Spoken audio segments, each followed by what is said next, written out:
Excuse me, who is this trying to call me with his gadget? Please, before you call me Professor Ouma, you should have a telecommunicative device. My friend, we professors, we do not walk, we locomote. We do not drive problem boxes, yani probox. To get Professor, bonyeza star 811 star 759 hash. Dial star 811 star 759 hash.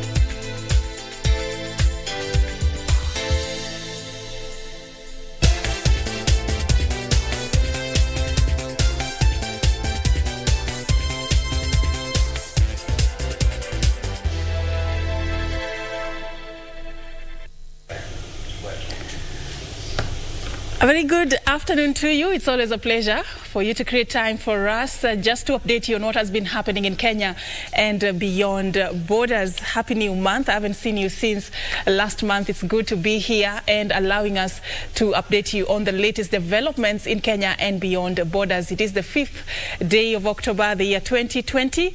A special day indeed. A lot has been happening in the country and beyond borders, and we'll be letting you in on some of those news in just a bit. And of course, today also we will be going a step ahead to have a very important conversation on how the COVID-19 pandemic has created a new normal for us.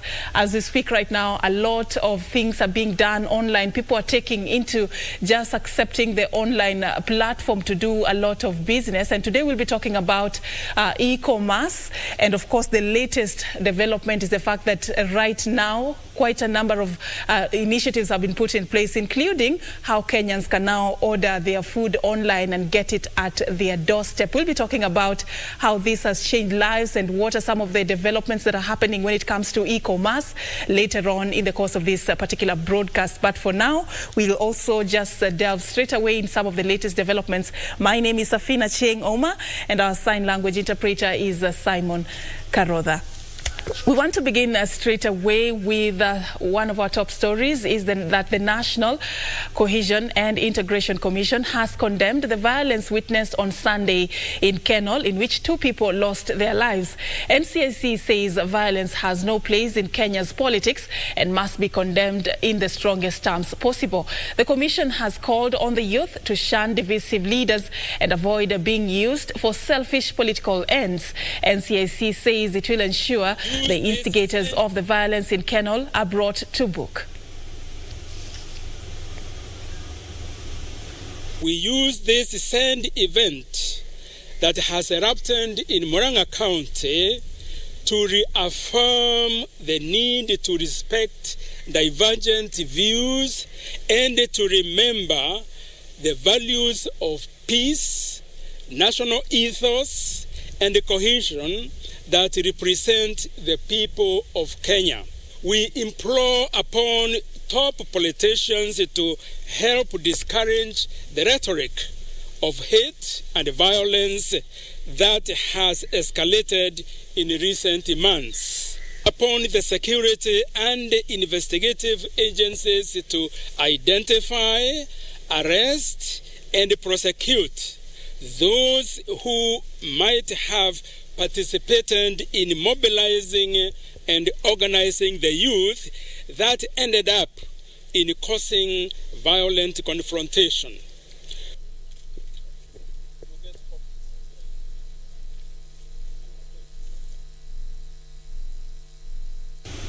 Still staying on that matter, residents of Kiambu County have condemned the discord within the Jubilee Party, calling on President Uhuru Kenyatta and his deputy William Ruto to hold talks in a bid to end the animosity within the ruling party. Speaking during a leaders' forum that was held in Kirigiti Center in Kiambu Town, the residents challenged leaders to shun from allowing politics to override their mandate of serving the interest of the electorate. The residents also condemned the violence in Kenol, Murang'a on Sunday that left scores injured and 2 people dead, and urged the youth in Kiambu not to be dragged into political tug of wars. Akae kivyake, wacha kutumiwa na wanasiasa. Sababu inafikanga wakati mwanasiasa anakuja, anakutumia, anakwambia tupa mawe, gonga mwenzako, na hapo mwanasiasa anamaliza yake anaenda, wewe unaacha ukiumia. Siasa itakuja, itatupita, na bado tutaendelea kuwa pale pale. Toka mahali tulianzia, hii maneno yote ya watu wawili tunajua kwa kitu moja. Ile sasa kwenda kugawanyika ndio sisi hatujui, na ndio tunakaa na tunaitana hii kikao ndio tupate mwelekeo. Sababu watu wawili, hata ukiwa kwa boma moja, baba na mama na watoto wanakaanga chini, wanaongea, wanajadiliana, ile inaitwa internal dynamics. Inamaliza wakiwa pale. Sio lazima jirani ajue ati mnagombana ama nini.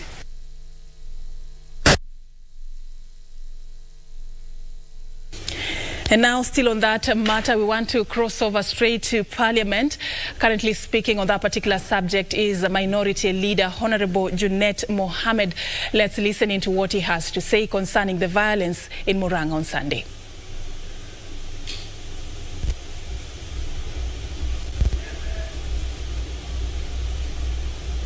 Katika njia ya utatanishi, katika njia ambayo haifai. Na hii ni mambo ambayo isiposimamishwa sahihi mapema itakuja kumaliza hii nchi. Na vile mnavyojua, Deputy President yeye sio mgeni kwa mambo kama hii. Hii ni tabia yake ya kawaida. Hii ni mambo ambaye amezoea. Violence is his other name. The whole movement is building, called Hustler movement, is a movement that is being prepared for violence and anarchy in this country. It's an anarchist movement. The Hustler movement you are hearing is a movement that has its foundation and baseline based on anarchy and violence. So if this country, and we know that there are people, as per the records the government has given out, there are members of parliament who mobilized people there yesterday. They have mentioned Ndindi Nyoro, they have mentioned Alice Wahome. It is very unfortunate if members of parliament can mobilize youths to kill their own people. It's very unfortunate. It must be condemned. I am asking the Deputy President not to misuse. We know he's planning the same violence in Kisumu now. He has sent one Eliud Owalo to Kisumu to go and mobilize for him youths so that he can cause another mayhem and anarchy in our region. We are not going to keep quiet when the Deputy President of the Republic of Kenya is the one planning anarchy in this country. It should have been somebody else, but not the person. Honorable Junet Mohammed there, accompanied by other legislators, just strongly condemning the violence that happened in Murang'a in Kenol yesterday that saw several people injured and 2 people lost their lives. Now we want to cross over to other matters. The Kenya Africa National Union is eyeing the possible fallout of Orange Democratic Party in Migori County following Governor Okoth Obado's ouster bid to make political inroads in the region. The Orange Democratic Party position in Governor Obado's impeachment has created a division at the Migori County Assembly, paving way for other political parties to seal their space, with KANU taking the lead.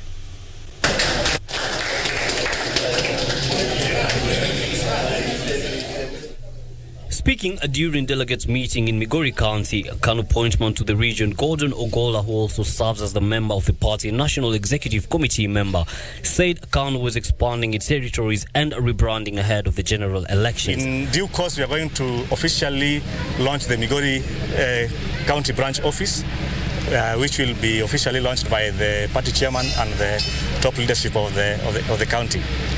He said KANU's agenda was to soon establish offices in the 8 sub-counties across Migori County.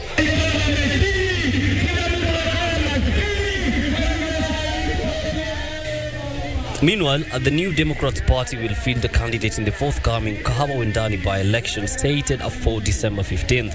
The party unveiled its candidate Eric Ouma. Party chair Dr. Thuo Mathenge urged the Kahawa Wendani voters to give the party candidate their support to complete the work that the late Cyrus Omondi began. Sisi tuko na candidate ambao ni strong, candidate ambao ni chupafu, ambaye tunajua atachukua kiti ya ward ya Kahawa Wendani. Wafanye a change, wachague chama ya TND ili achukue ushukani wa MCA aweze kusaidia wananchi wa Kahawa Wendani. On his part, Ouma said he was equal to the task and urged on the people of Kahawa Wendani to give him a chance. Mimi niko na uhakika vitu lazima, hata kama nitaangolewa wakati mwingine, kwa sababu election lazima zifanywe after some period of time. Hata nikingolewa mpaka nitawacha kama nimefanya kitu Kahawa Wendani. Naomba wakaaji wa hapa wamsaidie huyu kijana mwepesi Ouma kupata hii kiti. Ushikane na Governor Nyoro, tunakuomba, na tunamuomba yeye akiwa venye alipo. Tukimletea huyu kijana pale county government, tunaomba ashikane na yeye, amtamsaidia kufanya kazi, alete maendeleo hapa kwa watu wa Kahawa Wendani. And a section of Garissa residents have pledged their support for President Uhuru Kenyatta and Raila Odinga on their quest to unite the country through the Building Bridges initiative.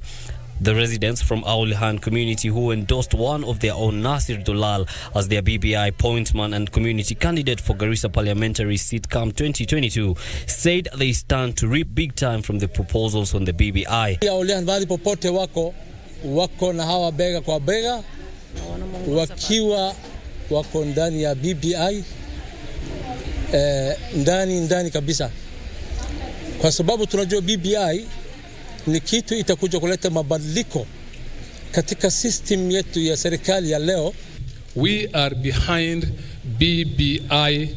We are behind the president and the former Right Honorable Raila Amolo Odinga, and we will always be in tandem with their manifestation and program.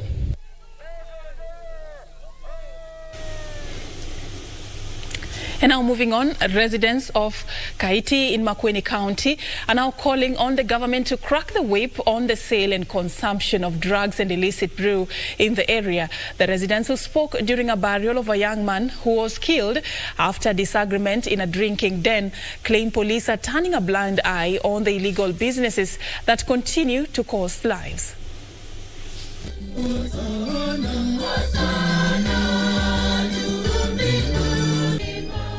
They came in their numbers to bid farewell to a young man, Luciana Muse, who was killed by a notorious brewer and bank seller after they had a disagreement after a drinking spree. Muse becomes the latest victim to be killed mysteriously due to drugs after another body was discovered at Kithangathini area, a region where youth from across the two sub-counties meet for business. Watu ambangi ambao wanajulikana ni waine. Serikali inajua kwa sababu huo mkutano wa tarehe 22 mwezi wa kwanza DCC wa Mboni alikuwa ametuma dio. Na tukaandika our petition, tukaandika matatizo yote ambayo yanakumba hii sehemu. Lakini tangu wakati huo hatujaona mabadiliko. His mother, Serfine Achieng, says the situation is made worse by area administration who take bribes from these drug sellers and turn a blind eye to complaints made by residents. Tunaumia sana juu ya wale wanauza pombe haramu na bangi, sababu wa kuwaonga serikali. Hatuna pali tunaweza kujitetea. Pali unaweza kujitetea ni kwa ofisi ama serikali, na hawezi wakakusikia sababu umeenda mkono mtupu, na huyu kila mwezi ama kila wiki anapeleka 10,000. Kaiti MP Joshua Kimilu has asked residents to ensure that children don't get involved in such practices, saying he would be taking this personally to ensure these elements are eliminated. Advance katika eneo letu la Kaiti imekuwa mbaya sana. Na mimi nasikia vibaya sana. Leo tumezika kijana mdogo sana aliuliwa juu ya pombe. Na mimi nimeongea na OCPD kuhakikisha ya kwamba hakuna pombe utaweza Kaiti tena. Sasa sitakubali mambo ya bangi Kaiti. Kijana yako akishikwa usinililie, usikuje kwangu. Kwa sababu saa hii hatutakubali kupoteza vijana wetu kwa sababu ya pombe. Caroline Kamau reporting for Channel 1 Lunchtime News. A really sad incident there, and you just hope that something will be done to avert the agony of residents of Kaiti, to just make sure that the status is controlled, the sale of illicit brew and drugs in the area. We now want to take a very short break.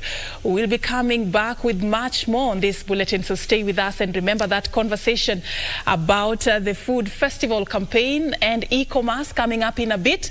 I will be hosting the CEO of Jumia, Sam Chapate. That is coming up. Stay with us right after this particular break.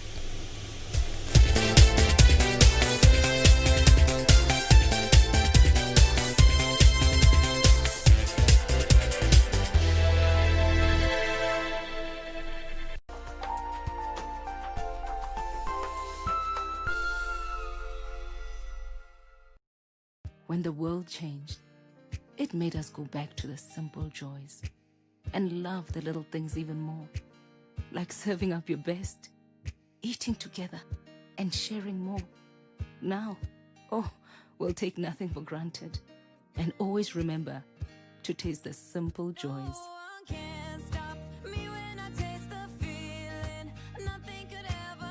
Coca-Cola, taste the simple joys.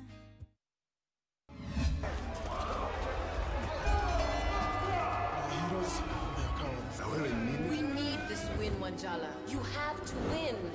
They are fearless, yet friendly. I hope hauna machungu after ile game ya mwisho. I'm allowed to be concerned about you, Wanjala. I'm your wife. I will take good care of you. Fierce, yet fair. Pa combo sasa. Pa! Foza kidogo. Pa pa! Firm, yet faultless. You embarrassed mom. All of us. But it would be nice if someone would look out for me too. You don't listen to me. Because you always want to tell me how to... Jemo unadu nini hapa? You are embarrassing me. Kona, Kenya's daily drama. Taina train ya tona muhimu sana kwa life yangu. Kwa hivyo vile mimi nafanya hapa ni upuzi. Naweza kukusaidia kujua ni akina nani? Mimi siwezi chukua msaada kutoka kwa Saitani. What is this? It's a make or break chance. Your fun, fabulous, full team of Kona. Every fine weekday, right here on KBC Channel 1.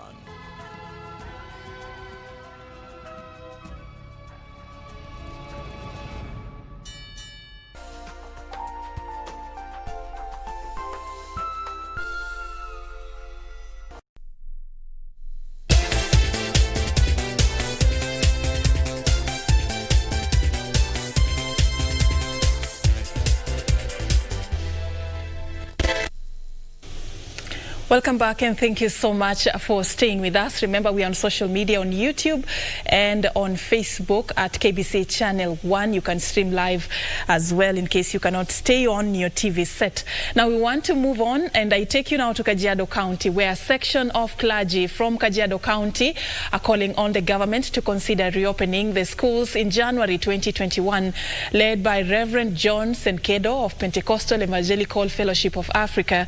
The clergy said most parents in the country are facing financial difficulties and are not in a position to cater for school expenses right now. A section of the clergy in Kajiado County wants the government to be consistent on school reopening dates to avoid causing panic among parents, especially those in arid and semi-arid areas. Lakini tunaomba kwamba kama itawezekana, serikali watusaidie tu waweke wazazi kwa hali ambayo inaweza kueleweka. Na kwa ajili ya watoto wetu, tunaomba kwamba tuone vile tutawasaidia watoto wetu ili waweze kupata nafasi nzuri ya mazingara mazuri ya kusoma, kwa sababu mnajua ya kwamba hali imekuwa ngumu kwa sasa hivi. Kwa hivyo, led by Reverend John Senkendo of Pentecostal Evangelical Fellowship of Africa, PEFA, they say the current uncertainty surrounding the resumption of learning in primary and secondary schools is unhealthy. Waingilie kati, wasaidie wazazi, wasaidie na watoto wetu, maana watoto wetu wameumia wengi na wazazi pia wameumia, ili ikiwezekana shule at least ikiwezekana ifunguliwe Januari badala ya kuleta taarifa inayokanganya kiasi. Wengine wanasema inafunguliwa next week, wengine wanasema inafunguliwa November, wengine wanasema inafunguliwa January. Tunaomba tupewe kama wazazi mambo ambayo inaweza kuwa na msimamo. Sekendo added that Kajiado is facing a hunger crisis and the government needs to supply locals with relief food even as they continue to put in place modalities for opening of schools. Kijua ya kwamba wazazi wamepitia hali ngumu, hasa wakati huu pia ni wa kiangazi. Ng'ombe haihusiki, mbuzi haihusiki vizuri, kwa hivyo mtusaidie. Sasa hiyo kuna jamii mingi ambaye wameanza kuwa na njaa kwa wakati huu, na saa hii wanasikitika wanaposikia kwamba shule inafunguliwa, maana sasa hawana chochote. Kwa hivyo tungeomba serikali kama angewezekana wasaidie jamii mingi, maana sasa wana shida. His sentiments were echoed by Kenya National Union of Teachers Executive Secretary Kajiado County, Elei Korinko, who says most schools in the region are not ready for opening. For Channel 1 News, I'm Emily K. Bade. All right, and still staying on the preparations to reopen learning institutions, we know just that a few days ago, the Education Cabinet Secretary Professor George Magoha announced the phased reopening of learning institutions, beginning with institutions of higher learning. Today, of course, a lot of activities have been happening in different parts of the country as several universities are set to reopen. We now want to just cross over to Kisumu County, where we are now joined by our reporter Serfine Achieng. He is in Maseno University to give us an update on what is happening. What's the status, Simon, on the ongoing preparations to reopen schools? Have learners attended classes, or what is happening right now at Maseno University?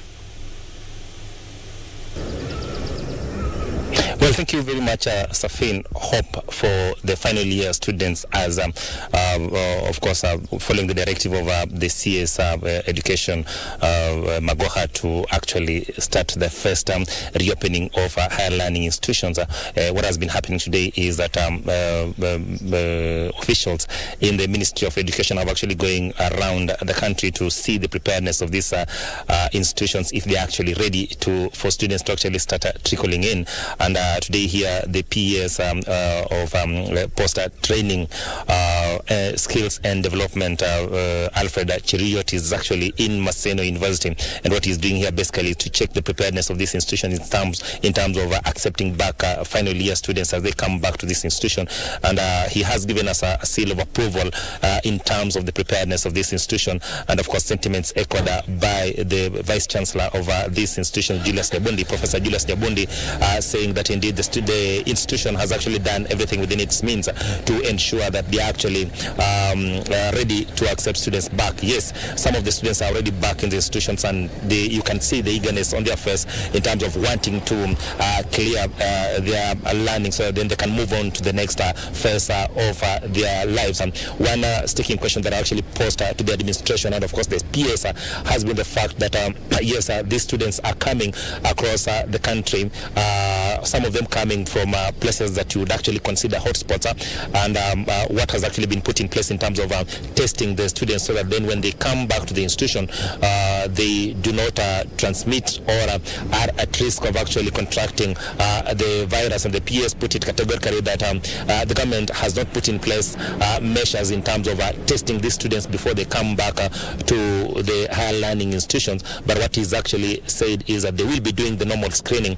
But of course, that poses also challenges and gaps, as we all know that a higher percentage of the cases that have actually been confirmed in the country have been asymptomatic, and as such, some of this screening might not actually detect those who actually with the virus, but the PS say that they are doing everything within their means to ensure that indeed those who are coming back to learning institutions are actually not infected, and they will continue to carry out regular screening so that then there's no danger of infection in higher learning institutions. The institutions have actually put in place measures. There are wash points that we've actually seen. There are the thermal gun to just measure the temperatures. We also know that sanitizers have been strategically placed, and especially here at Maseno, just to ensure that people can sanitize and they are in good condition, or they're actually following the health protocols that have actually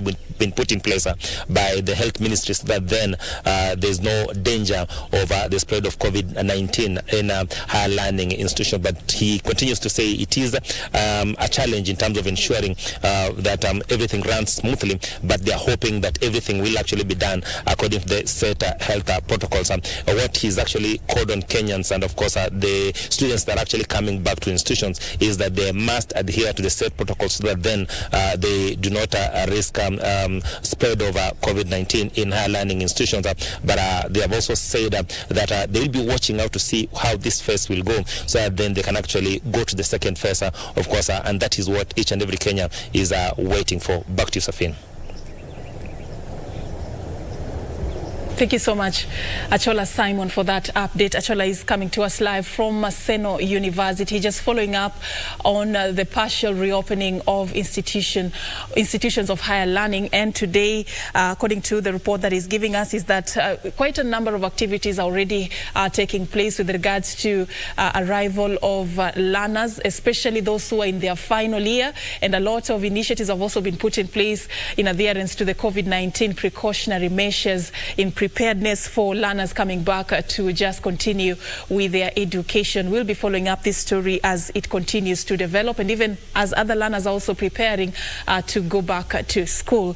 Now, moving on, the county government of Samburu has constructed a new road leading to Letakwen Trading Center, a route that is now shorter and favorable for residents of Serfine village. Previously, it would take over 2 hours to cover the distance, and the new road is a welcome relief for the residents. Songs of joy. Residents of Serfine village celebrating good tidings. They now have a road linking their village to Letakwen Trading Center. The route, which makes covering the distance, whether by road, border or vehicle, easy, is expected to change the economic fortune of residents. Samburu County Governor Moses Lenol Kulal says the new road will not only open up Samburu North, but will also help in enhancing security, social and economic development. Barabara ya Serfine Ura mpaka Letakwen imesaidia sana kufungua Ndoto Road and by extension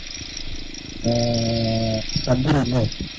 Also said to benefit our residents in neighboring trading centers like Doto. Imekata kilometers ya kusunguka Ndoto. Hiyo sasa tunashukuru. Kwa sababu sasa tukitaka kupita Letakwen tumepata njia rahisi ya kupita. Hata Maralal, hii njia inaenda mpaka Maralal, imetusaidia sana. Residents are looking forward to better accessibility of public facilities including health centers, schools and markets. Yusufar, Channel 1 News. Thank you, Yusuf, for that report. Now, residents of Faza area in Lamu East constituency of Lamu County want the county government to speed up the completion of the 30 million shillings Vumbe Faza water project. The calls coming following alleged delays of piping works, despite the project being officially commissioned several years ago. Have a look. Faza area, Lamu East constituency.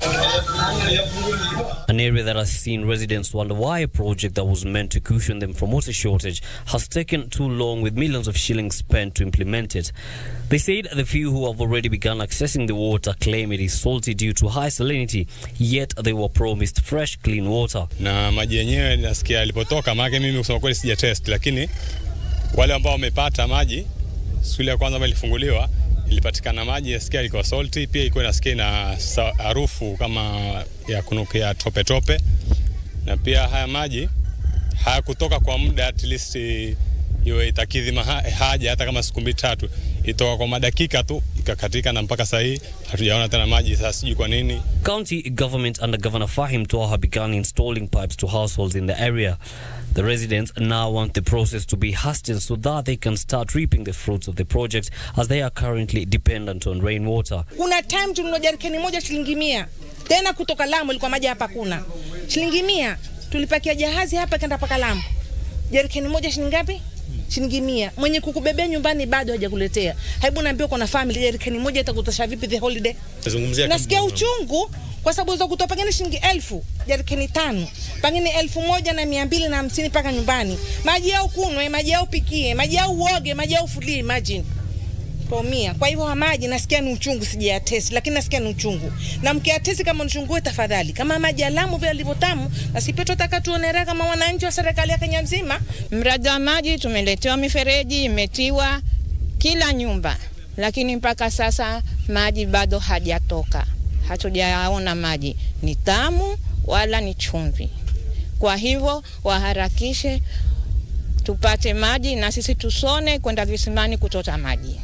1 jerrycan of water in the area goes for 20 shillings with an additional 10 shillings for the transporter. Yusuf Farah, Channel 1 News.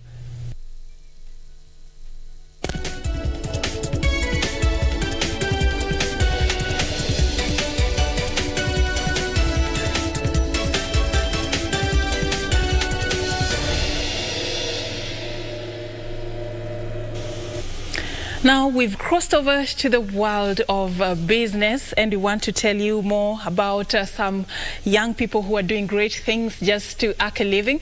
Graduates who are struggling to secure jobs are engaging the innovation gears to tap opportunities in the informal sector. Nelson Bugwa, an artisan based right here in Nairobi, is earning a living from making beautiful sculptures from scrap metal. Have a look. Unemployment is an issue that Kenya has been facing for several years. Among the affected by unemployment are the youth. There have been calls on the youth to use their skills to venture into entrepreneurship and contribute to solving the problem of unemployment. Among those heeding such calls is Nelson Mbugwa, who is now making beautiful sculptures from scrap metal. For example, if you look at the sculptures, some of the details such as the nails, such as the hairs, such as the eyebrows, these are basically scrap metals which we collect around, and we grind them, clean them, and we use them in our sculptures. The venture has not only provided him with a source of income, but has also created jobs. It's a company that is helping our youths, the young people, especially during this COVID-19 time, when our people were resting at home, they didn't have food, and there were a lot of hassles. Then we find that the Boas artworks came in handy. It is good that we don't just expect to be employed. We ourselves be creators of opportunities, and even we include others that have got no those opportunities. Kwa sababu upungufu ya kazi ya white collar jobs hakuna. Tunafikiria kwamba kuna kazi bado ziko mahali. Hata kama white collar jobs ziko, lakini lazima tujitafutie sisi kazi, kwa sababu sisi wazungu sisi wa Afrika. Lazima tukama na idea nyingine tofauti, tujihimidi, tujipatie maisha, pesa, tujenge nchi yetu pia. The 25-year-old IT graduate who runs his workshop in Ruai, Embakasi, says unlike in the formal employment, it is relatively easy to get into the Juakali sector, since one only needs mentorship from an experienced artisan that can help one learn through observation and practice. Alikuwa nafanya hizi arts za kutengeneza wanyama kama hizi unaweza ona hapa, simba, chui, kila kitu hapa. Nilikuwa na interest ya kujenga hizo, ndio manake nilikuja kujifunza kwa venye naweza tengeneza hizo. Nikaamua kwa sababu nina wakati mwingi sana, ninaweza pia chukua nafasi hiyo na kujihusisha na mambo ya usanii na kujua mambo ya kutengeneza wanyama kwa kutumia material kama mabati, na niliamua kujihusisha na mradi hii ili niweze kupata skills mpya na pia kujinufaisha. He says the informal sector has a capacity to contribute more to the Kenyan economy if accorded the necessary support. What we're targeting is that we'll get market for our products. We'll be able to increase our manufacturing base, and hopefully we'll also get to export some of these products. Just like from the example I've used, we have a lot of tourists coming here. Can you imagine having a buffalo or maybe a Masai warrior, a sculpture of such in a country in Europe? That would broaden their horizons, and it will increase the market.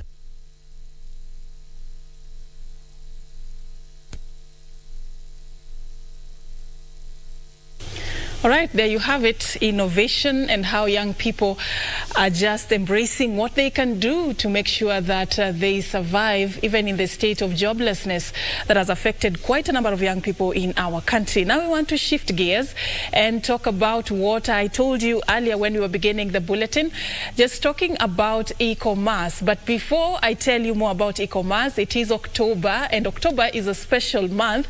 Africa's leading e-commerce platform, Jumia, has just launched something interesting called the Food Festival Campaign. Why October? Of course, 16th of October, we all celebrate the World Food Day, and that is not the only reason. There is quite a number of issues that are coming up, especially in the wake of the COVID-19 pandemic that has affected so many sectors, including the hospitality industry. Hotels were shut down for quite a long time, and right now there is the partial reopening of those restaurants. The sales are still down. There's just a lot that the restaurant industry is dealing with right now. So what's the status of the new normal in the restaurants, and how then can we tap the opportunities that come with e-commerce to bridge the gap that has been created by the COVID-19 global pandemic? Those are some of the questions that will be answered by my guest in studio. He is none other than Mr. Sam Chapati. He is the CEO of Jumia. Thank you so much, sir, for creating time for us this afternoon. Thank you for having me, Serfine.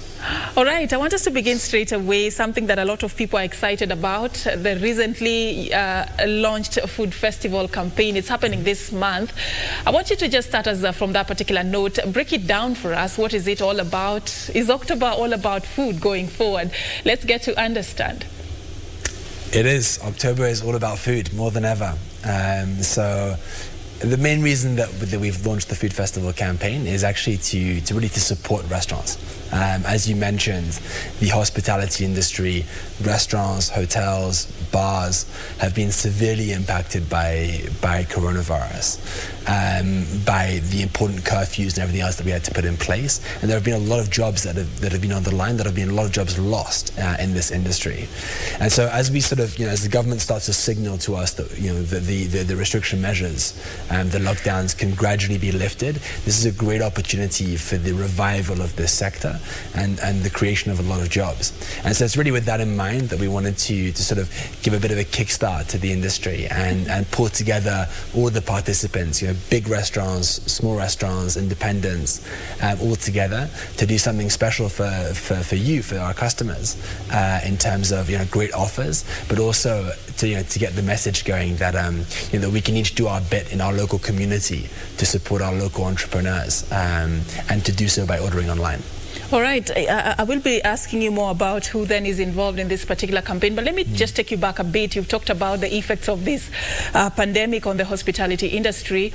I want you to just, if you look at some of the changes or the new normal that came with the COVID-19 pandemic, in what ways would you describe some of the impacts that restaurants and hotels and even bars had to suffer, aside from just job losses? Absolutely. I think the biggest impact immediately when we talk about restaurants, for example, was on the evening meal. So with the curfews that were imposed initially, for good reason, but that basically wiped out the evening meal. So that meant that, and that's about 50% of revenue for most restaurants. And so all of a sudden, a huge chunk of sales are gone. Walk-in customers were also severely limited. So people started to eat in more as a result. And restaurants have suffered as a result of that. Bars are still in that position. Hotels are sort of somewhere in between. So what's going to be interesting, I think, is how, with these measures being lifted, how customers' behavior is going to change. Whether people are going to be, eating in more, or taking advantage of other services that restaurants have built up over the COVID period. For example, drive-thrus. I was speaking to a leading restaurateur today who was saying that the drive-thru business has really picked up over coronavirus, and they expect that to continue alongside with e-commerce sales. All right, if you look at, what is happening now with even one of the avenues being the Food Festival campaign, what is it about e-commerce? What are some of the opportunities that you're seeking to tap that can bridge the gap that has been posed by COVID-19? What good or what value will come out of this whole campaign? I think the first thing we want to do with this is to create, I think our customers over this period are also quite concerned about spend, right? Every shilling counts.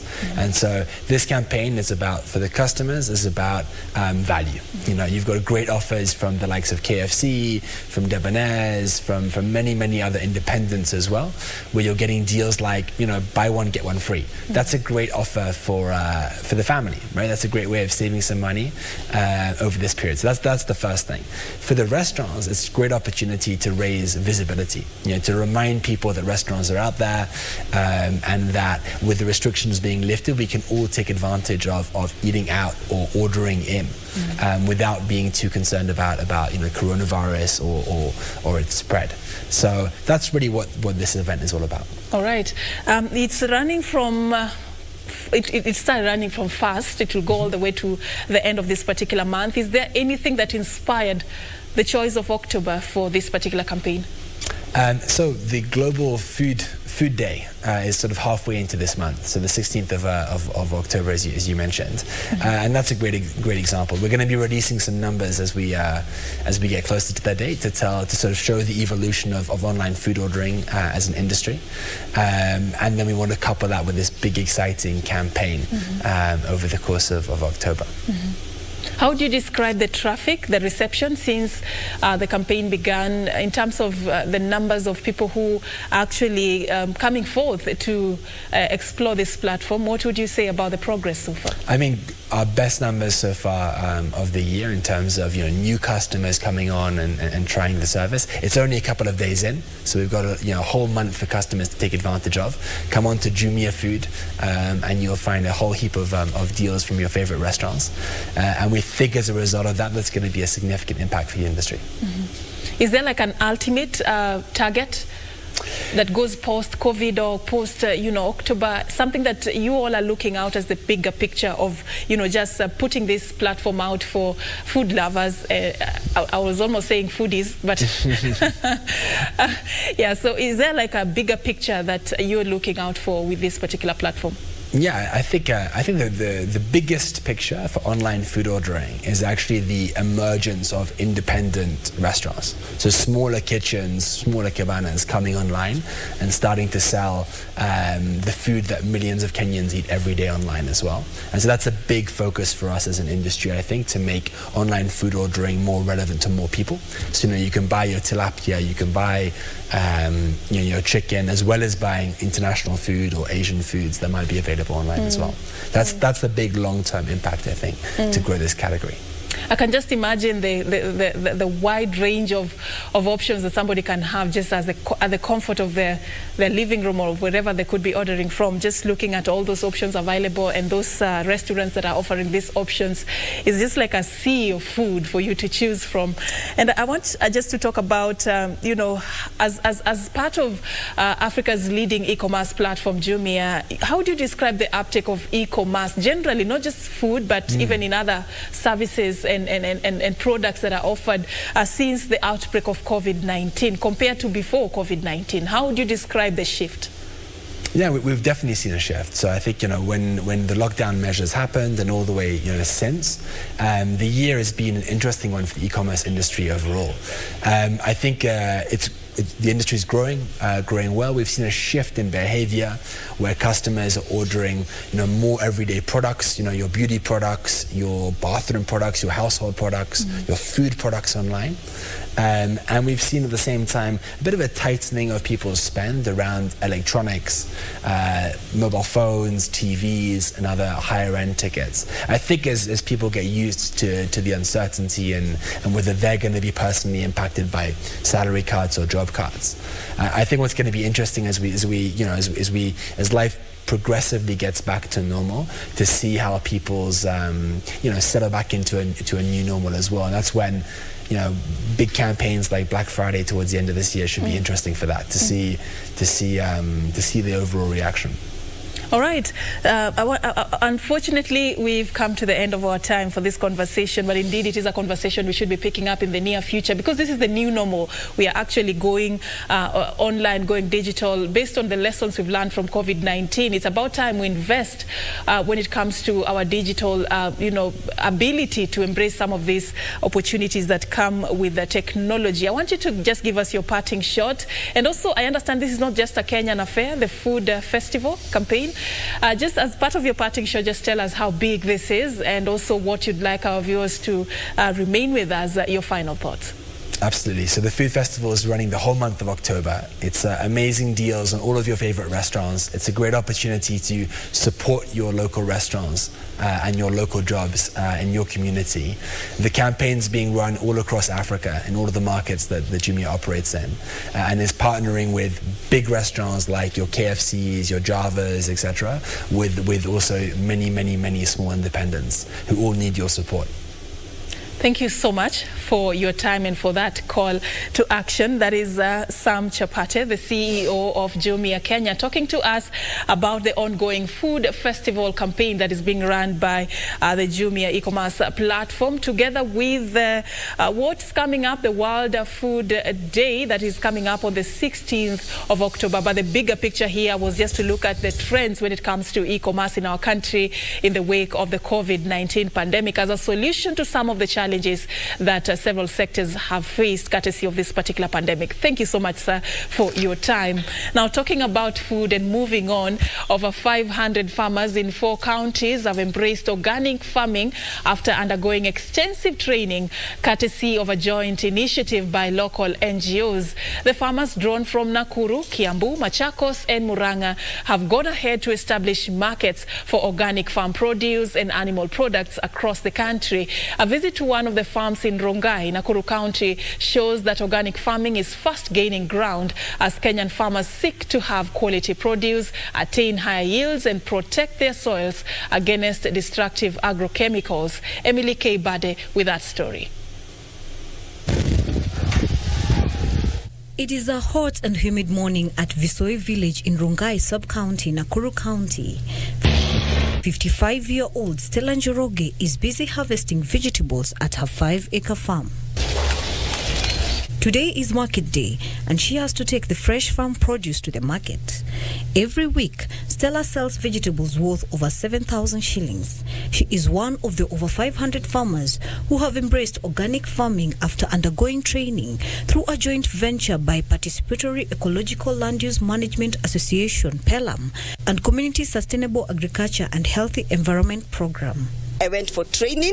I went to different farms to learn how to do it. And there's an office called C-Shape. I went there. I did a 1 week's training on how to do it, on how to grow my crops with organic fertilizers or organic pesticides, something that is not going to harm anybody or alter your body or destroy your body. Stella states that demand for organic food locally and globally is growing as more consumers become conscious about what they eat and want to only consume safe products and shun crops laden with pesticides. So that question of asking myself, do we have to have pesticides in our farms? So that's where the quest started. I started thinking. I also started becoming cautious of myself also. What am I eating? Then I started looking for knowledge and trying to find out how best can we grow our crops without synthetic pesticides. Esther Wangari, the project manager at CSA HEP, says through the program, organic farmers are encouraged to show a sign of degree of honesty, trustworthiness, and transparency to create confidence among buyers of organic produce.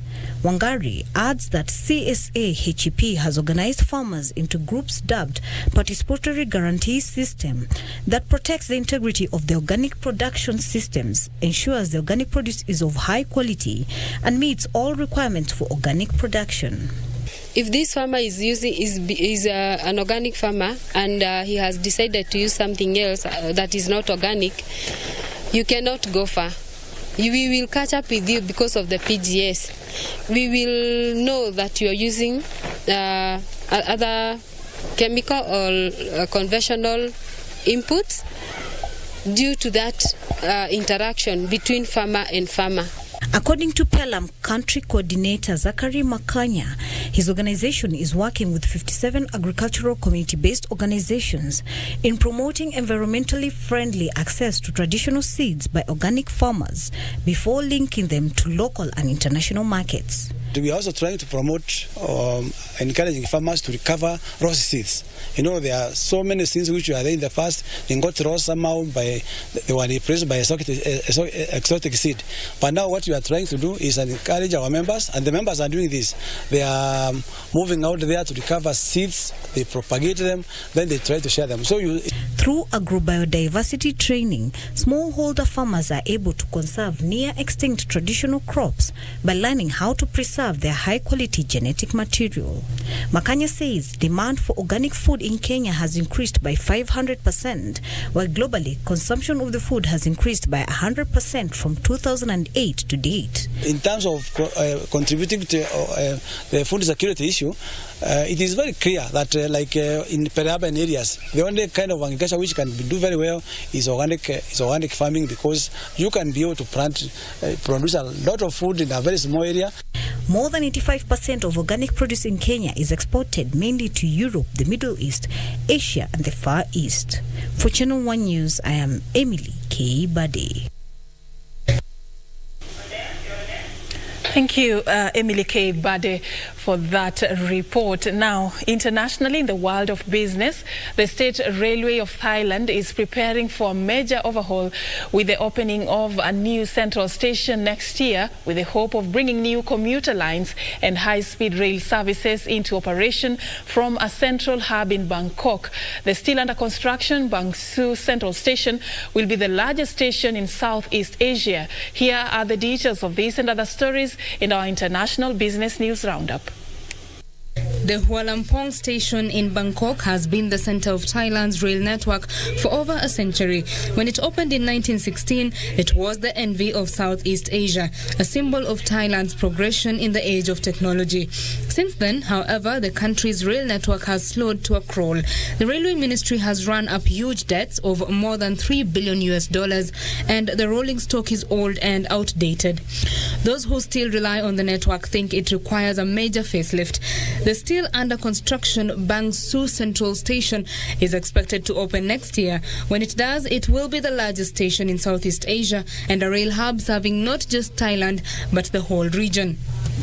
Meanwhile, September saw the smallest hiring gains in the U.S. since the pandemic-ravaged labor market started to recover in May.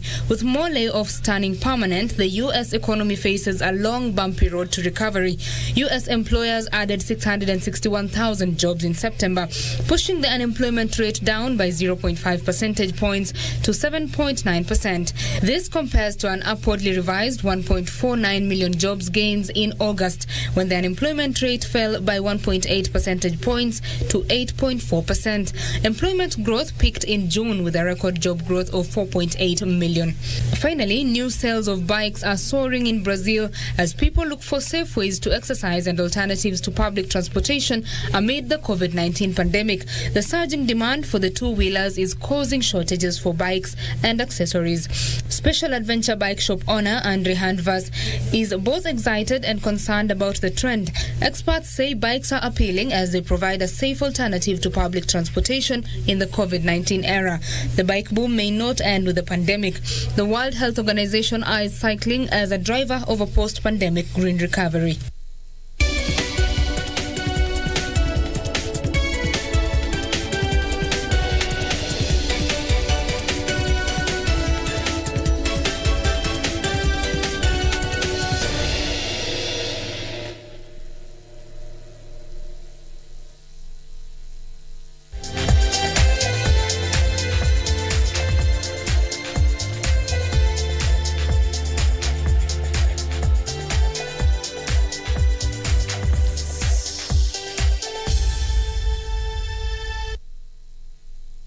And in the world of sports, Liverpool manager Jurgen Klopp has confirmed that first-choice goalkeeper Alisson will be out of action for 4 to 6 weeks due to a shoulder injury. The Brazilian missed out last night as the English champions suffered a stunning 7-2 defeat against Aston Villa. Elsewhere, Jimmy Butler inspired the Miami Heat to a 115-104 win against the LA Lakers in Game 3 of the NBA Finals. Grealish outside the boot, it's a great ball. Watkins now with Trezeguet in the middle. Will he go it alone? Ollie Watkins sets himself looking for number 2 and driving into the top corner. Here now come Liverpool, ball spotted for Salah. Salah, who should score and does. Grealish into the penalty area, shot deflects and it's in, it's number 6. Salah. Early on, Manchester United suffered their joint heaviest loss in the league following a 6-1 defeat to Tottenham Hotspur. Bruno Fernandes put United ahead after 2 minutes, but Tanguy Ndombele and Son Heung-min quickly responded, with matters getting worse for United after Anthony Martial was handed his marching orders. It was downhill from there as more goals from Son, Harry Kane and Sergio Rey wrapped up the embarrassment for Ole Gunnar Solskjaer's side. You're 1-up, you got a great head start, but then we made some bad judgments, bad errors, which always costs you at this level. Amazing performance. I can imagine that some anti-Spurs people will say 11 against 10 for the second half. I have to say that we were so much better than them for the whole of the first half, 11 against 11. Elsewhere, Jimmy Butler posted the third 40-point triple-double in NBA Finals history to lead the Miami Heat to a 115-104 Game 3 win over the Los Angeles Lakers. Butler's triple-double, 40 points, 13 assists and 11 rebounds, helped lead the Heat to victory, and they now trail 2-1 in the best-of-7 series. LeBron James had 25 points, 10 rebounds and 8 assists, but Anthony Davis was saddled by early foul trouble in scoring just 15 for the Lakers. Game 4 takes place in the early hours of Wednesday morning.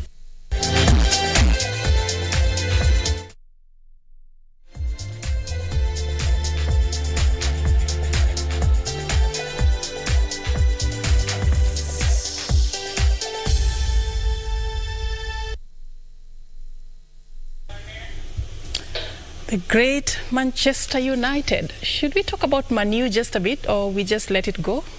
We let bygones be bygones for now? All right, we'll do that. Thank you so much for keeping it KBC Channel 1. We are still working on quite a number of stories for you. Do remember to catch us in our subsequent news bulletins at 7 p.m. Darubini and at 9 p.m. that is KBC News Hour. Thank you so much. My name is Serfine Achieng Ouma and our sign language interpreter has been Simon Karotha. Have a lovely afternoon.